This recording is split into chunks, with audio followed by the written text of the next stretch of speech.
ओम श्री गणेशाय नमः। ओम संतोषी माताय नमः।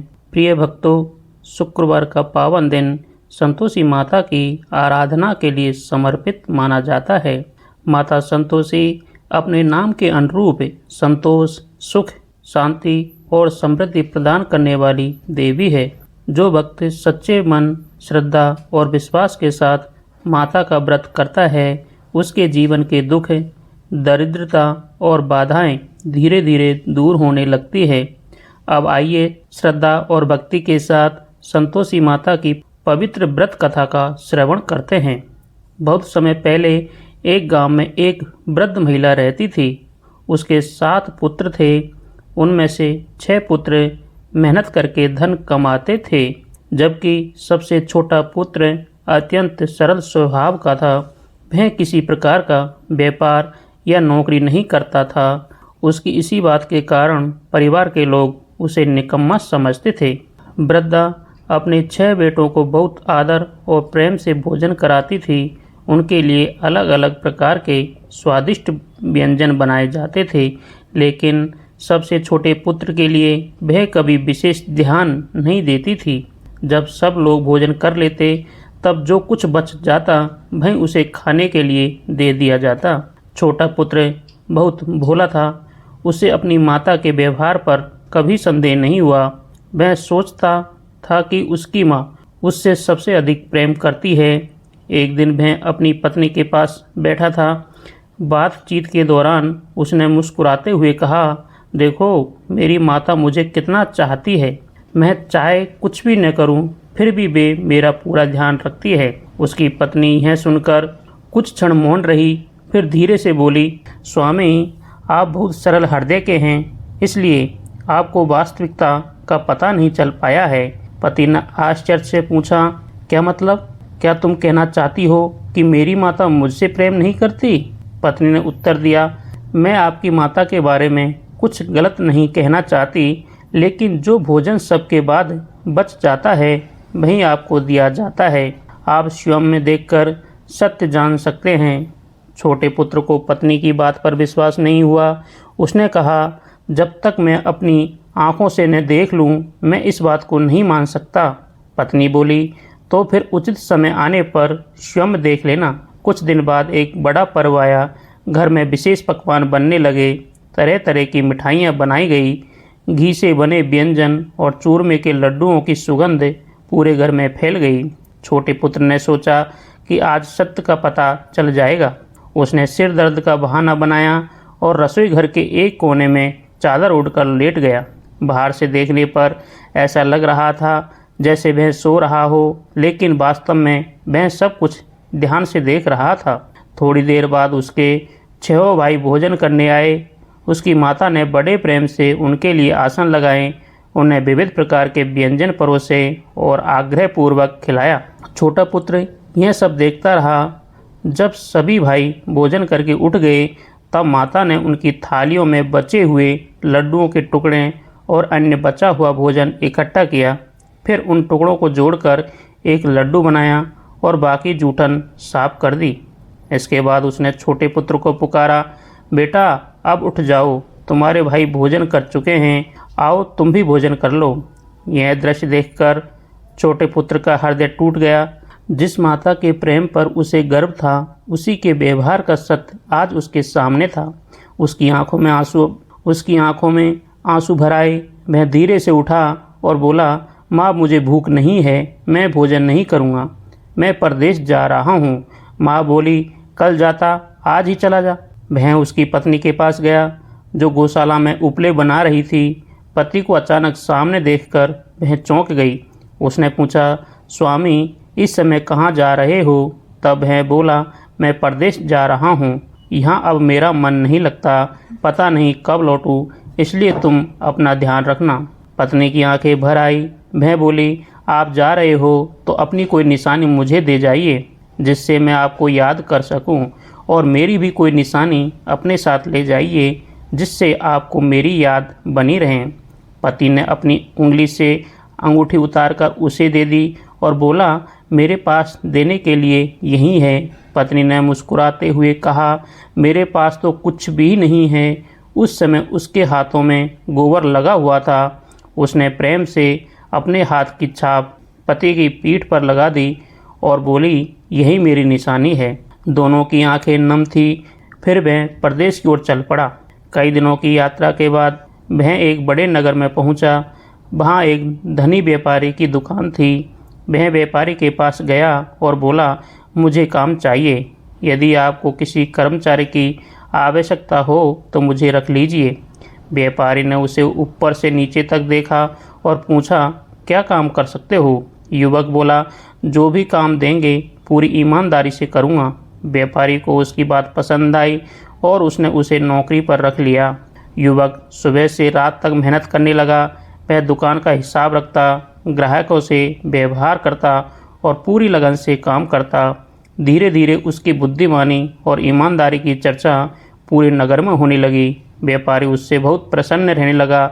कुछ ही महीनों में उसने उसे व्यापार की महत्वपूर्ण जिम्मेदारियां सौंप दी। समय बीतता गया और देखते ही देखते वह युवक व्यापारी का सबसे विश्वास पात्र बन गया। बाद में व्यापारी ने उसे अपने व्यापार में हिस्सेदार भी बना लिया। अब उसके पास धन, सम्मान और प्रतिष्ठा सब कुछ था। उधर उसके घर में उसकी पत्नी का जीवन अत्यंत कठिन हो गया था। सास और जेठानी उससे दिन भर काम कराती। सुबह से रात तक वह घर के सारे काम करती, फिर जंगल से लकड़ियां लाती। खाने के नाम पर उसे भूसी मिली रोटी दी जाती और पानी भी टूटे हुए नारियल के खोल में दिया जाता। वह सब कुछ सहती रही, लेकिन कभी किसी से शिकायत नहीं की। एक दिन वह जंगल में लकड़ियां लेने जा रही थी। रास्ते में उसने देखा कि कुछ स्त्रियां एक स्थान पर बैठकर किसी देवी की कथा सुन रही है। उनके सामने गुड़ और चने का प्रसाद रखा हुआ था। वह उत्सुकता से उनके पास जाकर खड़ी हो गई और बोली, बहनों, आप किस देवी का व्रत कर रही हैं और इस व्रत से क्या फल मिलता है? उनमें से एक वृद्ध महिला बोली, बेटी, यह संतोषी माता का व्रत है। जो श्रद्धा और विश्वास से इस व्रत को करता है उसके जीवन के दुख दूर हो जाते हैं। निर्धन को धन मिलता है, निसंतान को संतान प्राप्त होती है, बिछड़ा हुआ पति वापस घर लौट आता है और घर में सुख शांति का वास होता है। यह सुनकर वह स्त्री भावुक हो गई। उसने पूछा, माता के व्रत की विधि क्या है? तब महिलाओं ने उसे विस्तार से व्रत की पूरी विधि बताई। उन्होंने कहा कि प्रत्येक शुक्रवार को गुड़ और चने का भोग लगाकर माता की कथा सुननी चाहिए। व्रत के दौरान खटाई का सेवन नहीं करना चाहिए और मन में संतोष रखना चाहिए। माता सच्चे भक्त की मनोकामना अवश्य पूर्ण करती है। संतोषी माता के व्रत की महिमा सुनकर उस दुखियारी स्त्री के हृदय में नई आशा का संचार हुआ। उसने उसी दिन जंगल से लाई हुई लकड़ियां का गट्ठर बाजार में बेच दिया। जो थोड़े से पैसे मिले उनसे उसने गुड़ और चने खरीदे और संतोषी माता के मंदिर पहुंच गई। मंदिर में प्रवेश करते ही उसकी आंखों से आंसुओं की धारा बहने लगी।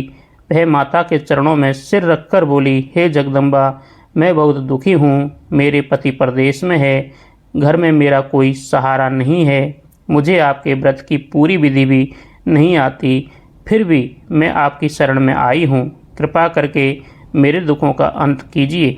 माता संतोषी तो अपने भक्त के मन की पुकार सुनने वाली है। उस भोली स्त्री की सच्ची भक्ति देखकर माता का हृदय द्रवित हो उठा। उसने उसी दिन से प्रत्येक शुक्रवार को नियम पूर्वक व्रत करना आरंभ कर दिया। वह गुड़ और चने का भोग लगाती, कथा सुनती और पूरे विश्वास के साथ माता का स्मरण करती। पहला शुक्रवार बीता तो उसे अपने पति का एक पत्र प्राप्त हुआ। इतने वर्षों बाद पति का समाचार पाकर उसका हृदय प्रसन्नता से भर गया। उसने माता को धन्यवाद दिया और अगले शुक्रवार का इंतजार करने लगी। दूसरा शुक्रवार आया। उसने पहले से भी अधिक श्रद्धा के साथ व्रत किया। कुछ दिनों बाद उसके पति द्वारा भेजे गए रुपये भी घर पहुंच गए। यह देखकर घर के लोग आश्चर्य करने लगे। जेठानी मन ही मन जलने लगी। वह सोचने लगी कि इतने वर्षों तक तो इसका कोई समाचार नहीं आया और अब अचानक पत्र और धन दोनों आने लगे। बच्चे भी ताना मारने लगे। अब तो काकी के बड़े ठाठ हो गए हैं, अब इनके पास पैसे भी आ गए हैं, लेकिन वह सरल हृदय स्त्री किसी से कुछ नहीं कहती, वह केवल माता संतोषी का धन्यवाद करती रहती। तीसरे शुक्रवार को उसने फिर श्रद्धापूर्वक व्रत किया। व्रत पूरा करके वह माता के मंदिर पहुंची और रोते हुए बोली, हे माता, मैंने आपसे धन नहीं मांगा था, मुझे तो केवल अपने पति के दर्शन चाहिए। धन दौलत से मुझे कोई सुख नहीं मिलेगा, मेरे स्वामी वापस आ जाएं, बस यही मेरी सबसे बड़ी इच्छा है। उसकी प्रार्थना सुनकर संतोषी माता प्रकट हुई और मधुर स्वर में बोली, पुत्री चिंता मत कर, बहुत जल्द तेरे पति घर लौट आएंगे। माता के वचन सुनकर वह आनंद से भर उठी।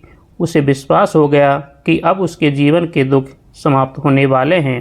उधर प्रदेश में उसका पति अपने व्यापार में इतना व्यस्त था कि उसे घर की कोई सुध नहीं रहती थी। वह दिन रात धन कमाने में लगा रहता था। एक रात जब वह गहरी नींद में सोया हुआ था, तब संतोषी माता उसके स्वप्न में प्रकट हुई। माता ने कहा, हे पुत्र, क्या तू अपने घर और परिवार को भूल गया है? वह चौंक कर बोला, माता, मैं उन्हें कैसे भूल सकता हूँ, परंतु व्यापार के कारण यहाँ बंधा हुआ हूँ। माता बोली, तुझे यह भी पता है कि तेरी पत्नी कितने कष्ट झेल रही है। वह तेरी प्रतीक्षा में दिन रात आंसू बहाती है। तेरी माता और परिवार वाले उसे दुख देते हैं, फिर भी वह मेरा व्रत करके तेरे घर लौटने की प्रार्थना कर रही है। यह सुनकर उसका हृदय द्रवित हो गया। उसने हाथ जोड़कर कहा, माता, मैं तुरंत घर जाना चाहता हूँ, लेकिन व्यापार का हिसाब किताब बहुत बाकी है, मैं सब कुछ छोड़कर कैसे जा सकता हूँ। तब संतोषी माता मुस्कुराई और बोली, कल प्रातः स्नान करके मेरा स्मरण करना, घी का दीपक जलाना और दुकान पर बैठ जाना। मेरी कृपा से तेरे सभी कार्य स्वयं पूरे हो जाएंगे। इतना कहकर माता अंतर्ध्यान हो गई। सुबह उठते ही उसने अपना स्वप्न सबको बताया। कई लोगों ने उसका मजाक उड़ाया, लेकिन उसके मन में माता के प्रति अटूट विश्वास था। उसने स्नान किया, माता का नाम लेकर दीपक जलाया और दुकान पर जाकर बैठ गया। कुछ ही समय में एक अद्भुत चमत्कार हुआ। जो लोग वर्षों से उधार नहीं चुका रहे थे, वे स्वयं आकर धन लौटाने लगे। ग्राहकों की भीड़ लग गई। गोदाम का सारा माल अच्छे दामों में बिक गया। शाम होते होते उसके सामने धन का बड़ा ढेर लग गया।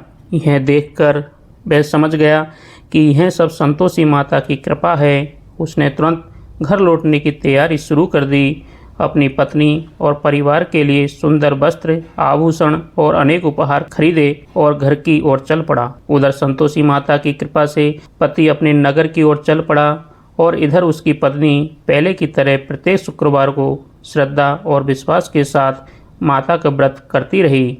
अब उसका विश्वास और भी दृढ़ हो चुका था कि माता अवश्य उसकी मनोकामना पूर्ण करेगी।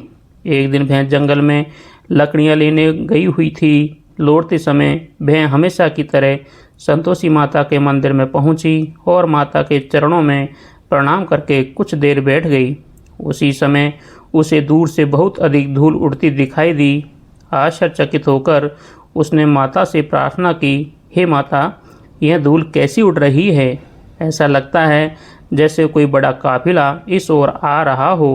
तब संतोषी माता ने उसे दर्शन देकर कहा, पुत्री, तेरा पति अपने घर लौट रहा है। अब तू मेरी बात ध्यान से सुन। जंगल से 3 लकड़ियों के गट्ठर तैयार कर, एक नदी के किनारे रख देना, दूसरा मेरे मंदिर के पास और तीसरा अपने सिर पर रखकर घर ले जाना। स्त्री ने हाथ जोड़कर कहा, जैसी आपकी आज्ञा माता। माता ने आगे कहा, तेरा पति यात्रा करते करते थक जाएगा।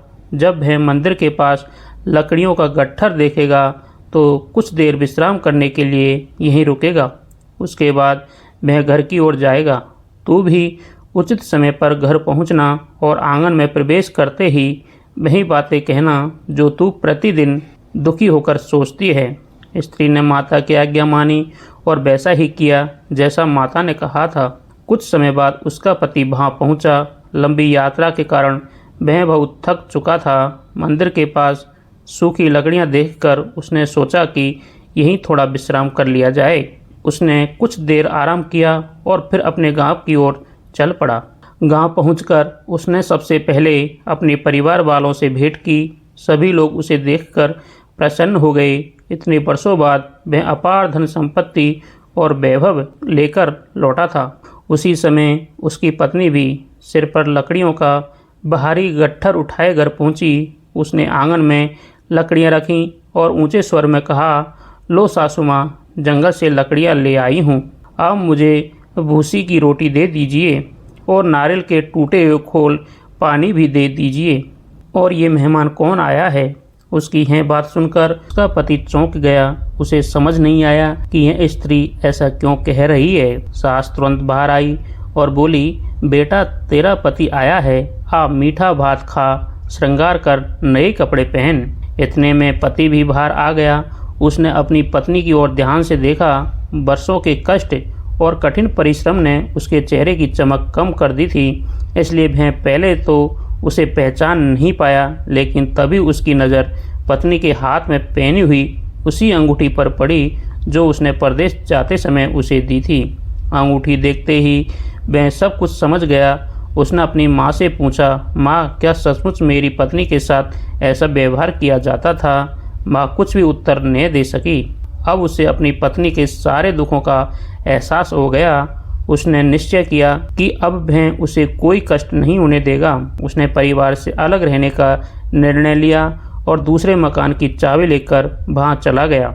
उसने नया घर सजाया, आवश्यक सामान रखा और अपनी पत्नी को सम्मानपूर्वक वहाँ ले गया। कुछ ही दिनों में उनका घर सुख, शांति और समृद्धि से भर गया।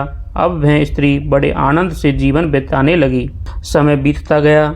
एक दिन शुक्रवार आया। स्त्री ने अपने पति से कहा, स्वामी, संतोषी माता की कृपा से हमारे सभी दुख दूर हो गए हैं। अब मैं माता के व्रत का उद्यापन करना चाहती हूँ। पति ने प्रसन्न होकर कहा, यह तो बहुत शुभ बात है, अवश्य उद्यापन करो। यह सुनकर वह उद्यापन की तैयारी में लग गई। उसने घर की साफ सफाई की, माता का सुंदर मंडप सजाया, खीर, पूड़ी, चने का साग और अनेक प्रकार के व्यंजन तैयार किए। उसका मन माता के प्रति कृतज्ञता से भरा हुआ था, क्योंकि माता की कृपा से उसके जीवन के सारे कष्ट दूर हो चुके थे। लेकिन उसकी जेठानी को यह सब अच्छा नहीं लग रहा था। उसके मन में ईर्ष्या भर गई थी। उसने सोचा, यदि बहू का उद्यापन सफल हो गया तो उससे और भी अधिक सुख और सम्मान मिलेगा। इसलिए उसने अपने पुत्रों को अपने पास बुलाया और बोली, देखो, आज जब तुम भोजन करने जाओ तो भोजन के बाद खटाई अवश्य मांगना। यदि खटाई नहीं मिले तो पैसे मांग लेना और उनसे खटाई खरीद कर खा लेना। बच्चों ने अपनी माँ की बात मान ली। उधर बहू ने बड़े प्रेम से सब बच्चों को आसन पर बैठाकर भोजन कराया। सभी ने खीर, पूड़ी और चने का साग खूब आनंद से खाया। भोजन समाप्त होने पर जेठानी के लड़के बोले, काकी, अब हमें कुछ खटाई खाने को दो। यह सुनकर बहू घबरा गई। उसने कहा, बेटा, आज संतोषी माता का उद्यापन है, इस दिन खटाई नहीं खाई जाती। लेकिन बच्चे बार बार जिद करने लगे। वे बोले, यदि खटाई नहीं दे सकती तो हमें पैसे दे दो, हम स्वयं खरीद लेंगे। बहू बहुत सीधी और भोली थी। उसे इस नियम की गंभीरता का पूरा ज्ञान नहीं था। उसने सोचा कि बच्चों की इच्छा पूरी कर देना चाहिए, इसलिए उसने उन्हें कुछ पैसे दे दिए। पैसे मिलते ही लड़के दौड़कर बाजार गए और इमली तथा अन्य खट्टी चीज़ें खरीद कर खाने लगे। यह सब देखकर संतोषी माता अप्रसन्न हो गई, क्योंकि उद्यापन के दिन खटाई का सेवन वर्जित माना जाता है। बहू से यह भूल अनजाने में हुई थी, लेकिन नियम भंग तो हो ही गया था। कुछ ही दिनों बाद माता की नाराजगी का प्रभाव दिखाई देने लगा। एक दिन अचानक राजा के सैनिक आए और उसके पति को पकड़ कर ले गए। व्यापार से संबंधित कर और धन के विषय में पूछताछ होने लगी। घर में फिर संकट का वातावरण छा गया। जेठ और जेठानी ताने मारने लगे। वे कहने लगे, देखा, इतना धन आया था, अब पता चलेगा कि यह सब कैसे आया था। यह सुनकर बहू का हृदय टूट गया। वह रोती हुई सीधी संतोषी माता के मंदिर पहुंची और माता के चरणों में गिरकर विलाप करने लगी। वह बोली, हे मातेश्वरी, यह आपने क्या किया? पहले तो आपने मेरे जीवन में सुख भर दिया और अब फिर से संकट क्यों आ गया? यदि मुझसे कोई भूल हुई है तो मुझे क्षमा कर दीजिए। तभी माता ने उसे दर्शन दिए और बोली, पुत्री, तूने उद्यापन के नियम का पालन नहीं किया, तेरे द्वारा दिए गए पैसों से बच्चों ने खटाई खरीदी और खाई, इसी कारण व्रत का नियम भंग हो गया। यह सुनकर बहू की आंखों से आंसू बहने लगे। उसने हाथ जोड़कर कहा, हे माता, यह भूल जानबूझकर नहीं हुई। मैं तो अज्ञानी हूँ, मुझे क्षमा कर दीजिए। मैं पुनः पूरी श्रद्धा और नियम पूर्वक उद्यापन करूँगी। संतोषी माता का हृदय दया से भर गया। वे बोली, यदि तू सच्चे मन से फिर से उद्यापन करेगी और नियमों का पालन करेगी तो सब कुछ पहले जैसा हो जाएगा। बहू ने माता को प्रणाम किया और घर लौट आई। रास्ते में ही उसे अपना पति मिलता हुआ दिखाई दिया। वह आश्चर्य से बोली, स्वामी, आप वापस कैसे आ गए? पति मुस्कुराकर बोला, राजा ने केवल कुछ व्यापारिक हिसाब पूछे थे, सब स्पष्ट हो गया और मुझे सम्मान के साथ वापस भेज दिया गया। यह सुनकर बहू का मन प्रसन्नता से भर गया। वह समझ गई कि यह सब संतोषी माता की कृपा है। कुछ समय बाद फिर से शुक्रवार का पावन दिन आया। बहू प्रातःकाल जल्दी उठी, स्नान करके स्वच्छ वस्त्र धारण किए और पूरे विधि विधान से संतोषी माता का व्रत किया। इस बार वह बहुत सावधान थी। उसने मन ही मन निश्चय किया कि माता के नियमों का पूरी तरह पालन करेगी और कोई भूल नहीं होने देगी। उद्यापन का दिन आया। उसने प्रेम पूर्वक खीर पूड़ी, चने का साग, खाजा और अनेक प्रकार के सात्विक व्यंजन बनाए। फिर बच्चों को भोजन के लिए निमंत्रण देने गई। इस बार भी जेठानी ने अपने पुत्रों को पहले जैसी सीख देने का प्रयास किया, लेकिन बहू अब पहले से अधिक समझदार हो चुकी थी। जब जेठानी के पुत्र भोजन के लिए नहीं आए, तब उसने पड़ोस और गांव के ब्राह्मण बालकों को आदरपूर्वक आमंत्रित किया। सभी बालकों को प्रेम से आसन पर बैठाया गया, उन्हें स्वादिष्ट भोजन कराया गया। भोजन के बाद उसने किसी को भी पैसे नहीं दिए, बल्कि यथाशक्ति फल और दक्षिणा देकर सम्मानपूर्वक विदा किया। इस प्रकार संतोषी माता का उद्यापन पूरी श्रद्धा और नियम पूर्वक संपन्न हुआ। उद्यापन पूरा होते ही संतोषी माता अत्यंत प्रसन्न हुई। उनकी कृपा से घर में सुख, शांति और समृद्धि बढ़ने लगी। कुछ समय बाद बहू ने एक सुंदर, तेजस्वी और चंद्रमा के समान मनोहर पुत्र को जन्म दिया। पुत्र के जन्म से पूरा घर आनंद से भर गया। अब बहू प्रतिदिन अपने पुत्र को लेकर संतोषी माता के मंदिर जाने लगी। वह माता के चरणों में सिर झुकाकर उनका धन्यवाद करती और कहती, हे माता, आपके बिना मेरा जीवन अंधकार में था, आपने ही मेरे दुखों को सुख में बदल दिया। एक दिन संतोषी माता ने सोचा, यह मेरी भक्त प्रतिदिन मेरे दर्शन करने आती है, आज मैं स्वयं इसके घर जाकर इसकी भक्ति की परीक्षा लूँगी। यह विचार करके माता ने एक विचित्र रूप धारण किया। उनका मुख गुड़ और चनों से लिपटा हुआ था, होठ लंबे दिखाई दे रहे थे और उनके चारों ओर मक्खियाँ मंडरा रही थी। साधारण लोगों को उनका रूप अजीब और भयावह प्रतीत हो रहा था। माता उसी रूप में बहू के घर पहुंची। जैसे ही सास ने उन्हें देखा, वह घबरा गई और चिल्लाकर बोली, अरे देखो, कोई अजीब सी स्त्री घर की ओर आ रही है, दरवाजे बंद कर दो, कहीं यह कोई चुड़ैल या डाकिन न हो। घर के अन्य लोग भी भयभीत हो गए और दरवाजे बंद करने लगे। लेकिन बहू ने जैसे ही रोशनदान से बाहर देखा, वह तुरंत पहचान गई कि यह कोई साधारण स्त्री नहीं, बल्कि उसकी आराध्य संतोषी माता है। वह खुशी से झूम उठी और बोली, आज मेरे भाग्य जाग गए, आज मेरी मातेश्वरी स्वयं मेरे घर पधारी है। इतना कहकर वह दौड़ती हुई बाहर आई और माता के चरणों में गिर पड़ी। सास और घर के अन्य लोग आश्चर्य से यह सब देख रहे थे। बहू बोली, हे मातेश्वरी, आपका मेरे घर में स्वागत है। उसकी सच्ची भक्ति देखकर संतोषी माता अपने दिव्य स्वरूप में प्रकट हो गई। माता का तेज देखकर घर के सभी लोग स्तब्ध रह गए। सास, जेठ, जेठानी और परिवार के अन्य सदस्य भी माता के चरणों में गिर पड़े। वे हाथ जोड़कर बोले, हे जगदम्बा, हम अज्ञानी थे, हमने आपकी भक्त को बहुत कष्ट दिए, हमें अपने अपराधों के लिए क्षमा कर दीजिए। संतोषी माता ने कहा, जो मनुष्य संतोष रखता है, दूसरों को कष्ट नहीं देता और श्रद्धा से मेरा व्रत करता, मैं उसके जीवन के सभी दुख दूर कर देती हूँ। फिर माता ने बहू को आशीर्वाद देते हुए कहा, पुत्री, तेरी भक्ति से मैं अत्यंत प्रसन्न हूँ। तेरे घर में सदैव सुख, शांति, धन, वैभव और संतान का वास रहेगा। इतना कहकर संतोषी माता अंतर्ध्यान हो गई। उस दिन के बाद उस परिवार में कभी किसी प्रकार का दुख नहीं आया। सभी लोग प्रेम और सौहार्द के साथ रहने लगे। बहू का जीवन सुख और समृद्धि से भर गया। जो श्रद्धा पूर्वक संतोषी माता का व्रत करता है, कथा सुनता है या सुनाता है, माता उसकी मनोकामनाएं पूर्ण करती है। घर में सुख शांति का वास होता है और सभी कष्ट दूर हो जाते हैं। अब सभी भक्त प्रेम से सुनिए संतोषी माता की आरती। जय संतोषी माता मैया, जय संतोषी माता, अपने सेवक जन को, अपने सेवक जन को सुख संपत्ति दाता। जय संतोषी माता, सुंदर चीर सुनहरी माँ धारण कीनो, मैया धारण कीनो, हीरा पन्ना दम के तन श्रृंगार लीन।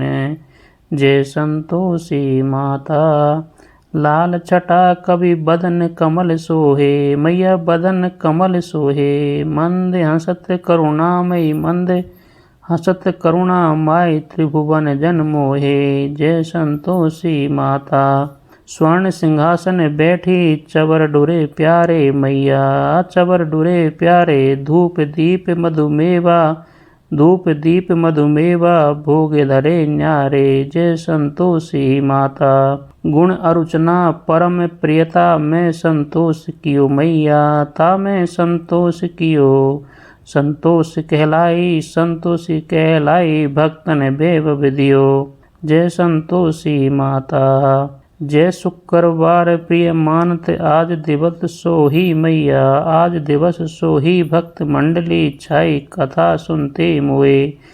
जय संतोषी माता, मंदिर जगमग ज्योति मंगल ध्वनि छाई, मैया मंगल ध्वनि छाई, बिने करे हम बालक, बिने करे हम भक्त जन, चरणन सिर नाई। जय संतोषी माता, भक्ति भाव में पूजा अंगीकृत कीजिए, मैया अंगीकृत कीजिए, जो मन बसे हमारे इच्छित फल दीजिए।